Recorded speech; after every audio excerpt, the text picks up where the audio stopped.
Subscribe now and press the bell icon. జయ గీతి పాడరా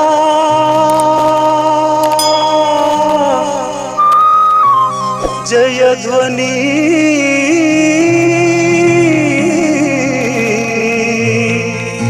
చేయరా దుష్టుని దును మాడరా సోదరా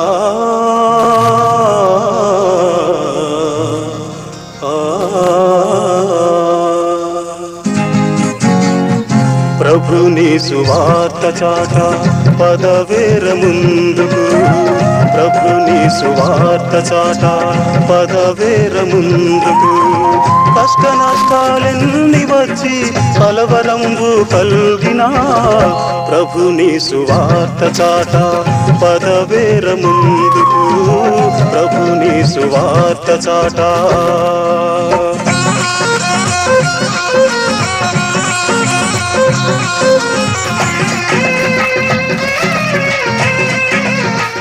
ఇప్పుడు దైవజనులు విక్టర్ పిఎల్ ఆంజనేయులు గారి ద్వారా దేవుని స్వరాన్ని విందాం.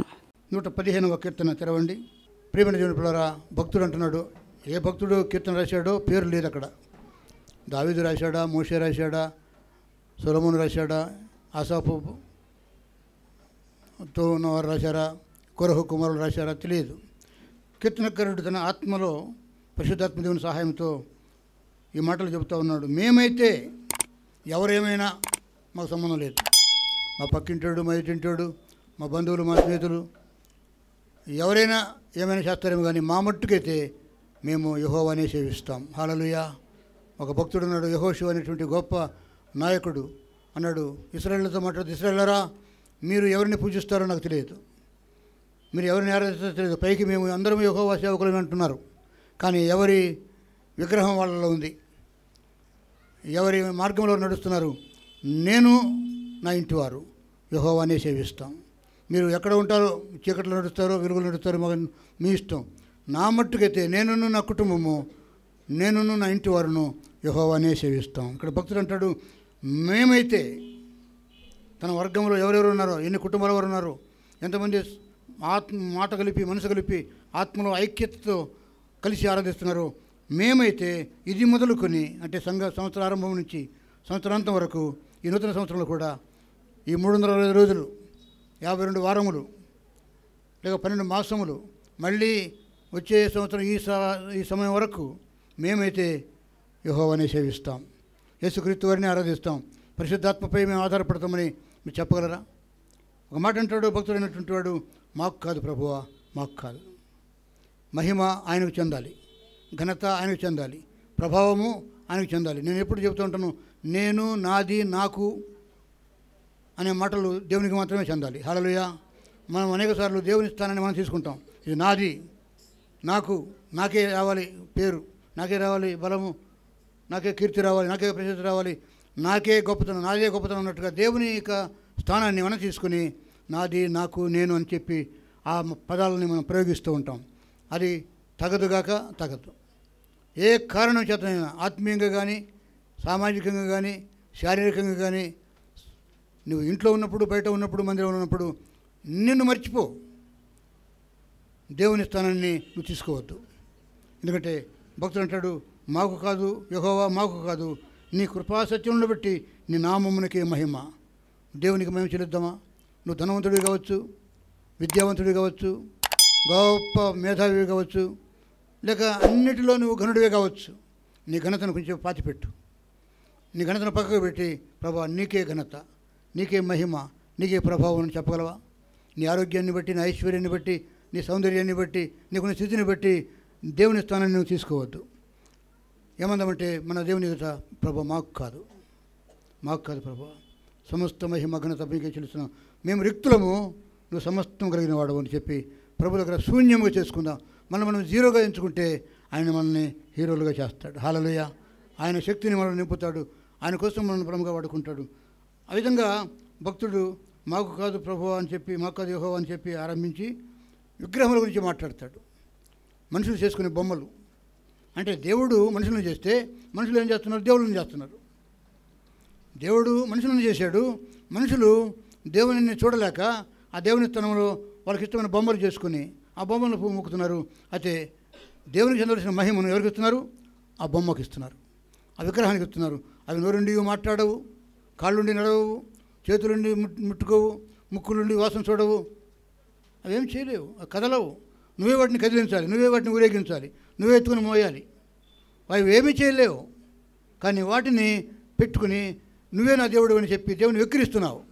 మహాదేవుడు ఆకాశమును భూమిని సృష్టించినటువంటి ఆకాశం మహాకాశంలో పట్టజాలన్నటువంటి ఆకాశం నా సింహాసనము, భూమి నా పాదపీఠం చెప్పిన ఆ మహాదేవుడిని నువ్వు వెక్కిరిస్తున్నావా?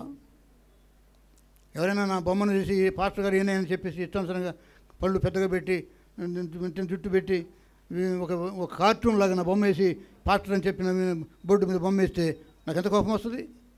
నేనేం చేయలేకపోయినా లోపల బాధపడతాను కదా. దేవుణ్ణి ఒక విగ్రహంగా చేస్తే దేవుడు ఊరుకోడు. ఎందుకంటే దేవుడు విగ్రహం కాదు, గ్రహము కాని గ్రహము విగ్రహం అంట. నీవు ఆ విగ్రహాన్ని ప్రతిష్ఠించి ఆ విగ్రహంలో ప్రాణప్రతిష్ఠ చేస్తే ఆ విగ్రహం మీద ఎవడు కూర్చుంటాడంటే దయ్యం కూర్చుంటాడు. హల్లెలూయా. ఆ విగ్రహం మీదకి దయ్యం వచ్చి కూర్చుంటాడు. నువ్వు వేసిన ముగ్గు మీద, నువ్వు పెట్టుకున్న బొట్టు మీద వాడు కూర్చుంటాడు. తెలియకనే అనేక మంది విశ్వాసులు బొట్టు పెట్టుకుని బోనం పెట్టుకుని విగ్రహాన్ని మోస్తున్నారేమో. జాగ్రత్త. ఏదైనా చేసినప్పుడు దేవునికి విరోధంగా నీ ఇంటి ముందర కానీ, నీ ఇంటి లోపల కానీ, నీ లోపల కానీ దేవునికి విరోధంగా, వాక్యానికి విరోధంగా నువ్వేమి చేసినా అది విగ్రహారాధన కింద లెక్క. నువ్వు దేవుని దగ్గర తగ్గించుకో. మాకు కాదు ప్రభువా, మాకు కాదు, విగ్రహానికి కూడా కాదు. మహిమ ఘనత ప్రభావాలు నా హృదయంలో, నా ఆత్మలో నీకే చెల్లిస్తున్నాను. నేను విగ్రహానికి నేను మహిమను ఇవ్వట్లేదు, నీకు మాత్రమే. లేకపోతే నీవు దేవుని స్థానంలో ఎవరిని పెట్టుకున్నావో నాకు తెలియదు. అది నీ విగ్రహం అయితే ఆ విగ్రహం తీసి పక్కకు పెట్టు.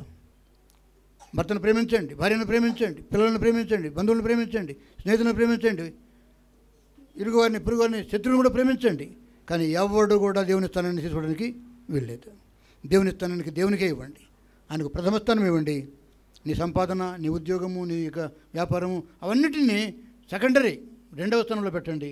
దేవునికి మొదటి స్థానం ఇవ్వండి. నా మట్టుకు నేను నేర్చుకుంటున్నాను, మీరు కూడా అదే నేర్చుకోండి. హల్లెలూయా. ఒక మాట చెప్పి ముగించాలి. మేమైతే ఇది మొదలుకొని యెహోవాను స్తుతిస్తాము అంటూనే మీరు కూడా యెహోవాను స్తుతించండి అని చెప్పి భక్తి సెలవిస్తున్నాడు. ఏమి చూసి నువ్వు లోకంలోకి వెళ్ళిపోతున్నావు? దేవుని విడిచిపెట్టి. ఏమి చూసి సహవాసం విడిచిపెట్టి దేన్ని నేను ఆధారం చేసుకుని వెళ్ళిపోతున్నావు? దేవుడు నిన్ను నాటిన చోట నువ్వు ఫలించలేవా? ఒక మాట చెప్పి ముగించాలి. 15వ వచనం చూడండి. భూమి ఆకాశం సృజించిన యెహోవా చేత మీరు ఏమయ్యారు? మీరు ఏమవుతున్నారు? దేవుని చేత ఆశీర్వదింపడుతున్నారు. దేవునిలో శాపం, ఆయన తొందరపడి శాపం పెట్టడండి. దేవుడికి బీపీ లేదు, ఊరికి నేను నీలాగా నల్లగా కోపడ్డు, ముక్కు మీద కోపం లేదానికి.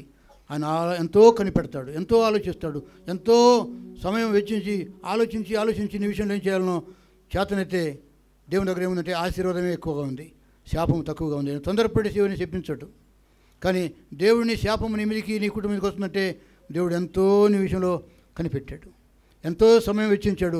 ఆలోచించి ఇక కుదరని సమయంలో దేవుడు నీ మీదకి తన ఉగ్రతను పంపిస్తున్నాడు. ఆయన తొందరపడి ఉగ్రతను పంపించాడు. ఆయన ఎవరిని దౌర్జన్యం చేయడు, ఆయన ఎవరితో వాదించడు, ఆయన త్వరపడి కోప్పడ్డు. ఆయన ఓర్చుకుంటాడు, సహిస్తాడు. సిలువలో ఆయన ఎంత సహించాడండి? ప్రాణము పెట్టినంతగా, సిలువ మరణం పొందినంతగా ఆయన ఓర్చుకున్నాడు. ఇది మన ఆ గొప్ప దేవుణ్ణి ఎంతైనా నువ్వు మహింపరచాలా. కాబట్టి తొందరపడి నీవు సహవాసానికి దూరం కావద్దు, తొందరపడి నువ్వు దేవునికి దూరం కావద్దు, తొందరపడి వారిని చూసి వీరిని చూసి నీవు మార్గం మార్చుకోవద్దు. పొందగలిగితే మనసు మార్చుకో, మనసు పొందు. ఈ భక్తుడు చెప్పినట్టుగా మేమైతే మా ప్రభుని యెహోవానే సేవిస్తాం. మాకు కాదు సమస్త మహిమ ఘనత ప్రభావములు ఆయనకి, విగ్రహములకు కూడా కాదు, మనుషులకు కూడా కాదు. ఎవరికి దేవుని యొక్క స్థానాన్ని మేము ఇవ్వం, దేవుని స్థానాన్ని దేవునికి ఇస్తామని చెప్పి మాటిస్తారా? ప్రభువును సాధించును కాక. పరిశుద్ధ హస్తుల పైకెత్తి ప్రభువును స్తుతిద్దాం. హల్లెలూయా, హల్లెలూయా. అందరం అలాగే ఓర్పుకుత సహనంతో కొంచెం సేపు నిలబడదామండి. ప్రభువును కనపరచడానికి ప్రభువును సహాయం చేస్తాడు. మనం ఎవరమో బలహీనం కాదు, దేవుడు బలమిచ్చాడు. కొంచెం సేపు నిలబడి ప్రభువును పరిశుద్ధతల పైకెత్తి ఆత్మ ద్వారా ప్రభువును ఆరాధించుకుందాము. ఈ మాటలు చెప్పండి నాతో కలిసి. హల్లెలూయా, హల్లెలూయా, హల్లెలూయా. స్తోత్రములు స్తోత్రములు స్తోత్రములు. అల్లరి కోసం కాదు కానీ ఆత్మదేవుణ్ణి ఆత్మతో సత్యముతో ఆరాధించి ఆయన పనులకు సమీపముగా వెళ్ళిపోదాం. ఆయన సందేశాన్ని మన ఆత్మలకు ఆహారముగా తీసుకుందాం. ఆయన ద్వారా బలం పొందుకుని మేమైతే మా ప్రభుని యెహోవాని సేవిస్తామని ధైర్యంగా సంఘములో సహవాసములో మాటిద్దాం ప్రభువుకు. హల్లెలూయా స్తోత్రం.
శక్తిమంతుడ సర్వాధికారి నీకు వందనాలు స్తుతి స్తోత్రాలు చెల్లిస్తున్నాం నాయన.